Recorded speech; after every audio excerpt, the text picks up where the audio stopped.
Why don't soccer teams just stall throughout and overall play very defensive than just win penalties? Why do they play very defensively and then just win penalties? So, you are watching World Talk Facts, and today in this video we will talk about why penalties are so much important for a team. There are a number of reasons why that strategy doesn't really work. Most soccer games don't go to penalties. It is usually only the knockout portion of tournaments that does.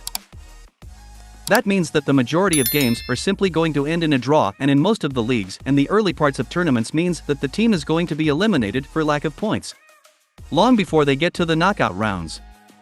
Penalties are a gamble. Assuming that it is possible to win a tournament entirely through penalty shootouts, a team is going to have to get very lucky very often to do so. All it takes is one bad shootout and they are done. Putting all your planning into winning the most difficult, stressful, and luck-based portion of the game is probably a bad idea. Even the best penalty takers and goalkeepers can make mistakes. Look at Kepa Arrizabalaga, Chelsea's supposed penalty specialist goalkeeper. In the Carabao Cup final he didn't save a single penalty and then missed his own, costing them the trophy.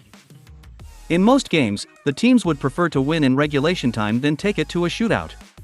This also means that you don't have a plan B in case your defensive approach doesn't work. If you concede a goal during open play, how are you going to level it up to go to penalties? The team will be set up to be as defensive as possible, and the players will have been training to play defensively, so they won't be ready to go out and get that equalizer to take the game to penalties. In relation to the above point, trying to play defensively and stall out a game is going to make it likely that you will concede. Now don't get me wrong, playing defensively and trying to control the space is a viable option in football, and it is often an approach used by smaller, less talented teams in cup competitions against bigger opposition.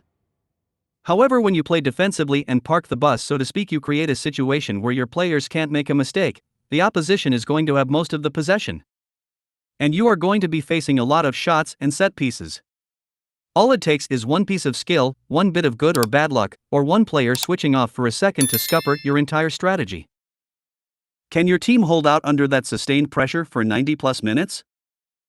With everyone defending and your players constantly returning possession to the opposition, your team is going to be the ones under pressure the entire time. They are going to have to run non-stop to close down the space. They are the ones who have to concentrate constantly. Without outlets to reverse the pressure, it is more likely that your team will eventually crack rather than dragging the game out to penalties. Basically, soccer teams don't try and stall out the opposition and hope to win the penalty shootout, because that is the least reliable approach to winning. Most of the time it will just result in a draw, and if it doesn't, it is more likely that they will lose, as their margin for error is so much smaller than the opposition. Hope you enjoy the video. Don't forget to subscribe to the channel. Thanks for watching.